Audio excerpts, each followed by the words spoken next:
So ito, Sir Christian or Dr. Christian, umpisahan po natin ang ating tanungan. So ito, sir, or yan, Dr. Christian, pag sinabi pong ano, halimbawa, Bicolano ka, ano po yung unang pumapasok sa isip ninyo, sir? Eh, yung talagang pinaka nakaka-proud pag sinabing Bicolano ka, Sir Christian. Actually, dakol na bagay ang naglalaog sa isip ko pag sinasabing Bicolano ka. Pero ang pinaka-prominente, ito yung tatak kang kultura na kita, sarong Oragon. Oragon in a positive sense na we are resilient. Ibig sabihin, nakakabangon kita sa maski anuman na huna or maski anuman na mag-abot sa satuya. Ikabit mo pa dyan ang satuyang pagkahilig sa sili, sa harang, sa guta, asin sa manlain-lain na mga putahe igdiya sa Bicol region. Lalong-lalo na ugwa pa kita dyan ng kinalas, dyan sa anayan, ugwa pa kitang sinapot, ugwa pa kita dyan ng inulas o pansit bato, dyan sa Rinconada area na piglalaganan pa ning dinuguan. This is something to be proud of na hindi lang yung mga magagandang tanawin sa Bicol region, pero yung mismong pagkatao ng pagiging Bicolano na talagang resilient sa kahit anuman na mga bagay. Actually, i-share ko lang Bombo Kim and Bombo Kier, na sa katatapos pa lang na National Culture and Arts Festival na ginibo sa West Visayas State University, ikinahiras na duman ang satuyang kulturang Bicol noon. Sa paagi kang sarong declamation, hali man sa tuyang estudyante na national finalist para paabot ang pagiging proud ta sa satuyang mga sadiring kakanon, sa satuyang mga sadiring kultura na ugwa kita sa Bicol region. Yan po. Okay po. So ini, Dr. Christian, maihapot ko lang. Na-experiencehan po ba nindo personally na taga Bicol man sa indong kaulay, pero dai ka mo magkaintindihan? ano daw ang tataramon niya, Sir Christian? And taga sa daw po ito? Actually, hindi kaya sa Bicol region, kung mahihiling nindo sa ethnologue, magbalyo ka lang ng banwaan, iba na ang tataramon. Iba na ang tataramon. Ugwa kitang Bicol Rinconada, ugwa kitang Bicol Central, ugwa kitang partido, language, as in dakulon pang iba. Pero may mga pagkakataon kaya talagang masasabi mong dai mo sila maiintindihan, iba man ang sa indang kaapudan sa mga bagay. Pero saro lang dyan ang masasabi ko, maski pa kita taga Legazpi, taga Albay, o kung saan man na probinsya igdiya sa rehiyon, may inaapod kitang Bicol Central o yung lingua franca kang Bicol na pigagamit man sa perang parte kang Bicolandia, lalo na sa Naga City, na naiintindihan kita. So, maski pa man lain-lain kita ning mga languages or mga dialects igdi sa Bicol region, masasabi ta na pwede kitang magkaintindihan, taugwa kitang sarong Bicol Central. Dahil man maintindihan ng iba. Actually, i-share ko lang Bombo Kim and Bombo Kier. Kadto yung nagkaklase pa ako, kang college, tulong taon ako sa dorm, manlain-lain na lugar na pinaghahalian kang mga estudyante ang nakakaibanan ko kadto sa dorm. And then, naka-immerse ako sa gatong sitwasyon, kaya maski ako, nakanood naman kang Bicol Rinconada, na ang Diyos maray na aga sa naga, maray naramrag ka ninyo ngamin. As in, sa iba pang mga parte kang Bicolandia, iba-iba man ang mga ang mga kaapudan. Pero ang pinakatatandaan ta dyan, maski dai ta man maintindihan ang bawat saro, dapat ang itatak sa isip ta na mayong superior or inferior language, maski pa yan iba-iba. Mayo po dyan nakakataas o mayo dyan nakakababa. May mga istorya kaya kang panahon na naisurat naman na si mga taga-ibang lugar takot na mag-igdi sa syudad por dahil minsan na nakukutya siguro ang sa indang paggamit kang sa indang language. Pero yan na nga ang sinasabi ta, language is used for communication. It's an instrument for us to understand each other. So there's no superiority or inferiority among all languages all around the Philippines, even in the Region 5. Pero ang magayon dyan, mayo na nga ning superiority and inferiority dapat na nasa isip ta, diverse kita sa iba't ibang klase ng language. Ibig sabihin, mayaman kita manunungod sa lingwahe. And kapag mayaman kita sa lingwahe, mayaman man ang kultura ta. Yan, kumbaga, magkabugkos na yan. Magkabuhol ang language and culture. Bombo Kiel.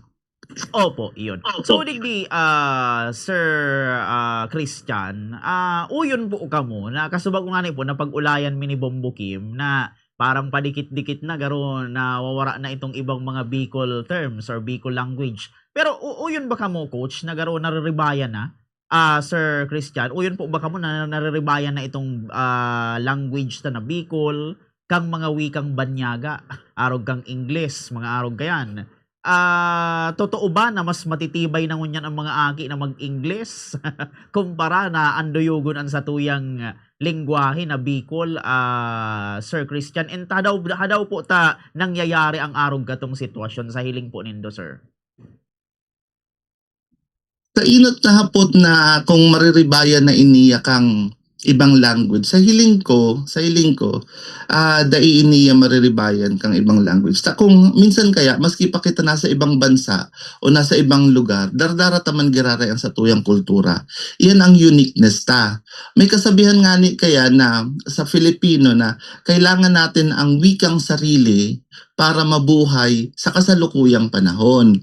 Pero kailangan natin yung wikang banyaga para mabuhay din panghabang panahon. So, ibig sabihin, hindi natin dinidemerit yung ibang languages na manudanta or matutunan ta kasi edge natin yun, skills natin yun pagdating natin sa iba't ibang lugar, especially kung kita matatas sa iba't ibang mga wika. Kumbaga, advantages ito. Ang kaipuhan lang, magtarabangan kita na itulod ang sadiritang tataramon. Nagpupuon iniya sa satuyang harong na kung ano ang dapat na tataramon kang regional languages, dapat man iyo man ipautob ko ta na kang satuyang mga magurang sa laog kang harong. As in, ang satuyang eskwelahan sa educational system man katabang ta iniya na ma-push through sa paagi kang MTB-MLE program or the mother tongue based multilingual education na mahihiling ta itinutok do man sa grades 1 to 3. Pag-abot man sa mga majoring sa lalong-lalo na sa Filipino, ugwa kita sa iba't iba man na mga universidad ning itong BCAED, itong Bachelor of Culture and Arts Education, pigpupush through taman giraray ni. So ibig sabihin, nagpapadagos man po giraray ang paggamit taning sa diritang tataramon o sa diritang lingwahe. Pagmati ko, dapat dai mahali, kawasa ta iyo na niya ang satuyang pagkakabistado kung ano ang sabi nga niya sa Filipino, kung ano ang wika mo, ayun yung kultura mo, ayun yung pagkatao mo, ayun yung pagkakakilanlan mo bilang isang Bicolano, bilang isang Pilipino na dapat nating ipagmalaki palagi. Okay po. Sir, mga dikit na lang nakahaputan. Bago ko man ilipat kay Bombo Kim ang oportunidad na makapaghapot sa imo po. Sa hiling mo, sir, kung igwaman, ano daw po itong ibang mga termino sa Bicol na siguro dai na ginagamit? Kasi may mga Gen Z na bagangon yan. Kumbaga nalilingawan na. Pwede ka, sir, makataon at least mga dikit lang na example para aware ining sa tuyang mga audience, Sir Christian. Actually, ang mga dai na ginagamit na mga languages na babalian or na ika-classify yan as archaic language o itong mga dai na nagagamit. Pero sa girumdum ko, ang dai na aram gayud ngunyan kang mga kaakian o kahubinan, ito yung mga tataramon sa bukid. Halimbawa, si mga pigagamit takadtuyang natural na pangpalipot na materyales sa tubig, arog kang dulay, kang dagpok. Si luluhon ko kadto, nagsasabi pa siguro may pagkahalo pa ito yung Spanish na retera, nagsamput, mga arog ka iyan ng mga languages. Ang daita, kumbaga, daita pa, dain na naiintindihan kang generation tangon yan. Pero aram mo, Bombokyer, sa paagi kang sokmed, kang social media, nauugma ako na may nagtutulod pa kang sa tuyang mga languages na ipinapaabot pa. May pinapaabot pa sa iba-ibatang mga kaakian o kahuvenan ngunyan ang sa tuyang Bicol language. Actually, nag-viral pang si ngani ta sa bilog na Pilipinas na talagang anong ngaran kay ni originally or originated sa Satuya sa Bicol pero ugwaman kaya ning Visayan language. Ayun po. Opo, yun. Last question na lang, Sir Christian, bago ko ilipat kay Bombo Kim. Siguro, Sir Christian, bukod sa language o sa mga dialektong Bicol, ano pa po, Sir, ang nahihiling nindo na garo unique sa Bicol culture na dapat ang anduyugon and ika-orgulyo? Especially ngunyan na may national heritage man kitang pigsisilibrar. Halimbawa, sa tradisyon, pagkakan, mga ugali, Sir Christian. Aram mo siguro saron na dyan si pagiging relihiyoso ta na talagang alimbawa nga ni igdi sa sarong lugar igdi sa Bicol na Pilgrim City. Saro pa dyan si pagiging magalang ta. Dakul pang mga lugar sa Bicol na talagang dapat ang iorgulyo na kita magagalang.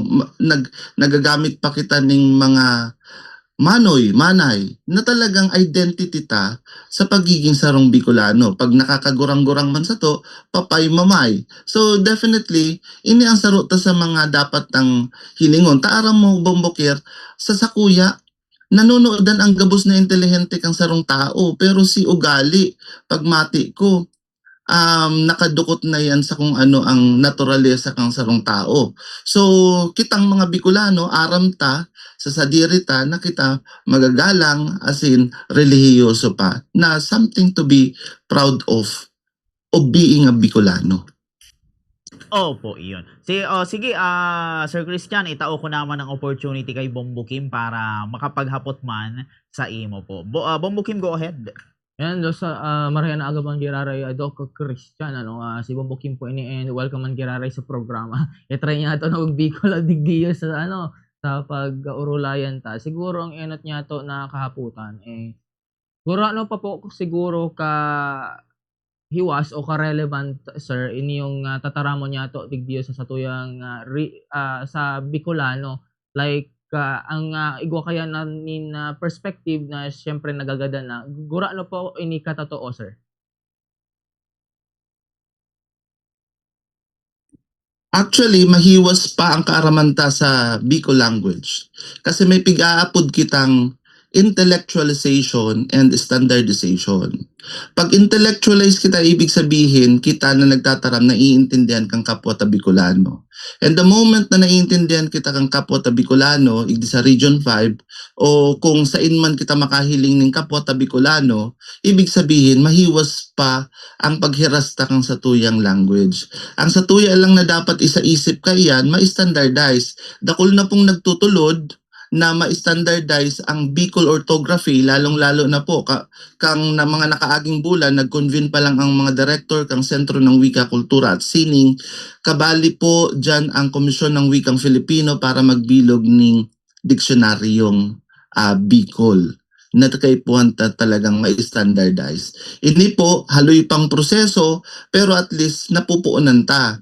Pero ang marayman dyan, ugaman po kitang inaapod ta nganing SOCMED or social media na ipinagbabariwas ta po iniya. Sa hiling ko, dakula pang pagkakataon na ini po dahil po mapapara sa tuya bilang sarong rehiyon, hanggat siguro ugwang Bicolanong nagtataram, dahil magagadan ang satuyang language. Magagadan lang ini kung ini dahil tagagamiton. Sir, speaking of magagadan sir, ano daw base sa indong obserbasyon, ano daw sa mga nanotaran nindo na mga lakdang o practices na sa hiling nindo nagpapaluya po sa kumbaga pagpapalindogan kay inyong Bicol language niya to, sir? Kang nakaaging aldaw lang ay kang Biyernes ay day, kang Huwebes kayo dito, nagkaugwa kami ning Panity Collab ta ang April baga Literature Month. Ngunyan, ang saro sa mga nahihiling ming root cause kaiyan, dakulo na kaya kitang mga naisurat, ano? Kadakol na kitang mga naisurat na mga nobela, tula, sanaysay, as in, dakul pang iba. Batay duman sa samuyang speaker na naimbitahan, ano po, dakul kitang mga naisusurat pero kulang ang satuyang nagtatangkilik or nagbabasa. Iyan po ang saro sa mga nahihiling kong root cause, kadakol kita ng mga naisurat, dakulon ng ano nga ron ka ini, dakulon na kitang mga talino siguro na piglaag sa papel, pero ang problema daita ini nababasa kang kadaklan. Kaya nga ni dakulaon ang poder kang digitization, ang technology para maibariwas ta ang gabos na mga bagay na ini. In case sir, 'di ba, ini yung isa to yung social media isa ro sa mga kumbaga epektibo na paagi or channel tanganing kumbaga promote pa ini yung Bicol language. Alagad siyempre may mga disadvantage saro o pero sa mga nagkapira niya tong obserbasyon sir. Tigdiyo siguro outdated pa ang knowledge or so pag-promote dai pa enough sa social media kay ini yung tataramo na ini and bukod ako baga afuera pa sir duman sa textual manuscripts niya to na dai pa napaparewa sa publiko ang kultura niya to kung nahilingon kumbaga kadalasan oral kumbaga ang communication niya to may convergence na po sa digital and social media and paano daw po gigibo na effective ini sir and considering din po na hinali naman baga so mother tongue sa sato yung mga eskwelahan. Medyo kaya nagputol-putol ning kadikit. Ano nga ni po si Hapot? Ayan sir, challenge kaya na paano daw ipo-promote ini yung tataramo niya to sir if in case naman na ang nahiling man niya to na obserbasyon garo outdated pa ang way niya to or kumbaga dai pa enough sa pag-promote kay ini yung tataramo sa social media and afuera pa po sa kumbaga ang mga textual manuscripts niya to na Bicolanong tataramon kadalasan po bagakan mga available niya to na sa mga traditional Bicol nun oral sir, kumbaga documented. Paano ta daw po yan na maipapabarewas o mai-reintegrate sa satuyang kumbaga kultura considering man na so saro man na paagi na most effective na lakdang na ini yung mother tongue hinali man sa satuyang curriculum. Aram mo Bombo Kim, ang kaipuhan ta dyan, maging katabang ta ang lambang saro sa satuya. Inot sa gabos ang satuyang mga magorang maging katabang ta dyan sa mga lakdang na iyan. Pandua dyan, ang educational system, kaipuhan taman maging katabang. Ngunyan, kung dai pa man standardize ang gabos na mga bagay, yaon po ang academe para makatabang igdi. Kang mga nakaaging taon, 2 taon na kami na nagko-cultural map, ano po, sa paagi kang cultural mapping, nabubuhay ta ang mga bagay na ini, lalong-lalo na ang inaapod ng mga intangible and tangible cultural heritage sa Bicol region. Ngunyan, ining mga lakdang na ini ang makakatabang para maski pa paano, makatabang kita sa giraray na pagtalubo o sa sabiyon tanang nagtatalubo tang kultura. Ano po? So sa paagi kang mga research program, actually ako dakol ako ning mga naging research manunungod sa kultura as in ugaman ako ning mga extension program sa sakuya pa lang yan o sa samuya pa lang yan na lado igdiya po sa academe. So ining mga ini ugaman po kita ning iba't ibang mga sentro sa rehiyon, ano, sa Bicol University, sa CBSUA, sa CNSC, sa sa Catanduanes, nakatarabang ta sa pagbabariwas giraray kang ugwa kita bilang mga Bicolano. Iyan po, Bombo Kim.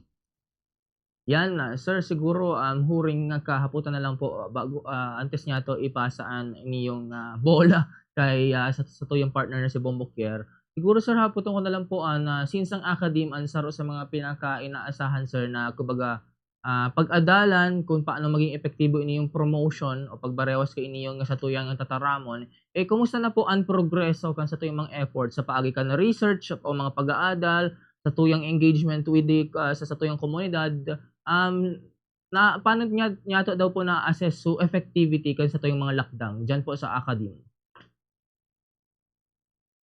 Actually, kang nakaagi mi pa lang na cultural mapping, nahihiling mi si progreso kang pig cultural mapping munisipalidad or LGU. Kasi sa paagi ka ini nagdakula si turismo, nagdakula man si ekonomiya, naka-income man talaga iniyan ning negosyo. So, ang mga lakdang na ini saro sa mga pagpapatunay na ang pigigibo kang academe may impact na sa komunidad. Kasi ang pighihiling kaya diyan bako lang so academe dapat talaga ang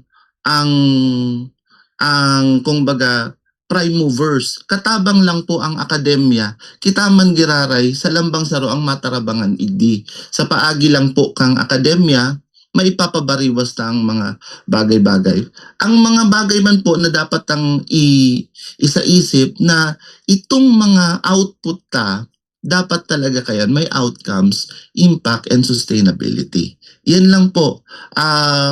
Para sa sakuya, dapat taman dyan katabang man ang lambang saro, bako lang po ang akademta. Ang akadim po, sadit man lang pong bahagi iniya kang kagabsan, pero dakula ang epekto dahil nga ni nasa formal na edukasyon ang pigtatao kang akademya. Ayan, sir, with that po itao ko na kay Bombokier ang mga kahaputan sir. Okay, balik sa kuya, Sir Christian, sa ini mga pirang kahaputan na lang sir, siguro para magtinir ang satuyang pride, digdi po sa pagdataramta or pag-anduyog ta mga kulturang Bicol nun. Sa hiling nindo, Sir Christian, after kang 50 years, ayan, halawig na panahon yan, sa hiling ba nindo sir, maluya na ang Bicol language and culture o mas urog pa ining makusog sa tabang na din kang social media and mga local content, Sir Christian? Sa hiling ko, mas lalo ini ang makusog, dakol ning mga nagko-content ngunyan na ginagamit ang Bicol language. And then, dakula man ang pagbabariwas kay ni. Dakul naman kitang mga lakdang, lalo na igdiya sa akademya, sa paagi kang sentro, na ginigibo para man ibariwas ang mga bagay na ini.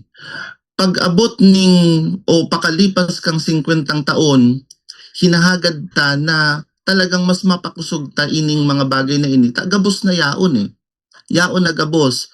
Ugwa na kitang intellectual quotient, ugwa na kitang emotional quotient. Ang kaipuhantan lang talagang manudan ngunyan sa presenting panahon, iyo ang inaapod tang digital quotient. Na ini dapat tang manudan sa paagi man kang iba't iba man na mga plataporma na ugwa tang ngunyan. Iyo na ang trend, iyo na ang pop culture. Kung dai kita masabay sa innovation na iniya, baka mawala talaga kita. Pero sa hiling ko, nagsasabay ang Bicol region, nagsasabay ang satuyang bansa padiit-diit, asin ang akademya dain pigtatawanan ning paagi ang mga teknolohiyang ini na makalaugman sa academe. Actually, kung babatayan ta si CHED Regional Memorandum, pigpapa-integrate na ang Bicol 101, CHED Regional Memorandum number 19 series of 2026. May mga lakdang ng pigigibo ang curriculum para maitukdo ang Bicol 101. Sa Bicol 101, igdi na itutukdo ang kultura, ang satuyang language, ang satuyang literature, as in iba pang manunungod sa Bicol para ang Bicol language o ang region 5 mas lalo tapang mapaurog kasi ang kaipuhan man talaga ma-intellectualize kita. kang mga bagay. So ining mga lakdang na ini darakula ng lakdang iniya para sa pag-abot kang future, masasabi ta na naging matagumpay kita. Ako positibo ang sakuyang pagtubod sa mga bagay na iniya dahil katabang tana ang kumbaga ang nakakataas sa mga lakdang na iniya, lalong-lalo na ang mga namamayo sa iba't ibang mga ahensyang panggobyerno. Opo. Ano man sir ang sa imong masasabi sa mga kapwa niyato Bicolano na imbis na padangaton ang satuyang lingwahe, tinatakwil. Ay, dahil nga ako tuod mag-Bicol. Tuod na ako mag-English, mga ganon. Ano ang masasabi mo duman, Sir Christian?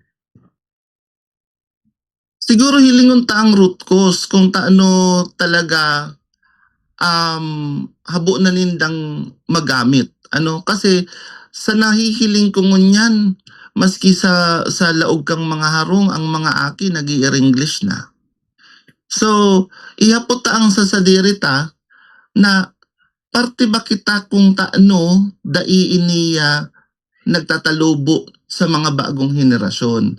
Siguro iyan ang masasabi ko na dapat kitang katabang sa pagbilog kang mga bagay na iniya. Dai dapat kita magtakwil kang mga ugwa kita, igdi man kita nabuhay, igdi man kita nabisto, iyo man ni ang uniqueness ta bilang sarong Bicolano.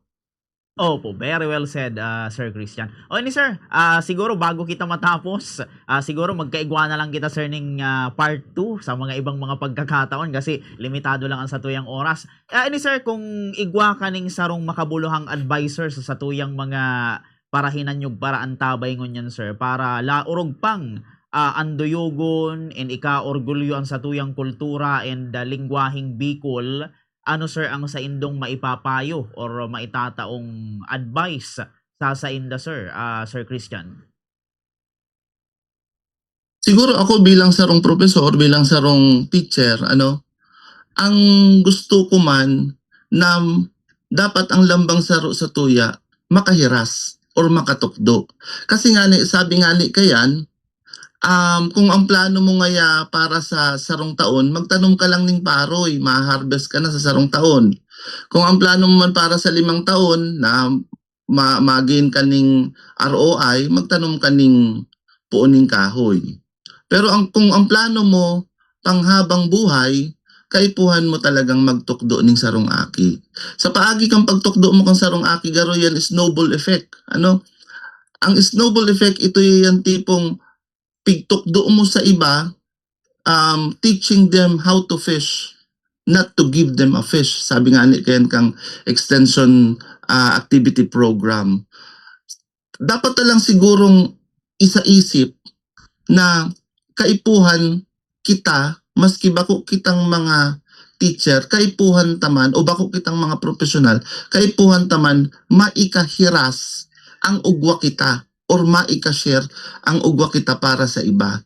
Sa maugma, asin sa maugmatang paagi. Kasi kung dai man kita maugma sa ginigibot mayo man girarayan ning saysay. Kung ang kultura ta, tuturing tang sa tuyang paghangos, dapat talaga pahalagahan dyan kita nabubuhay. Salamat pong marhay.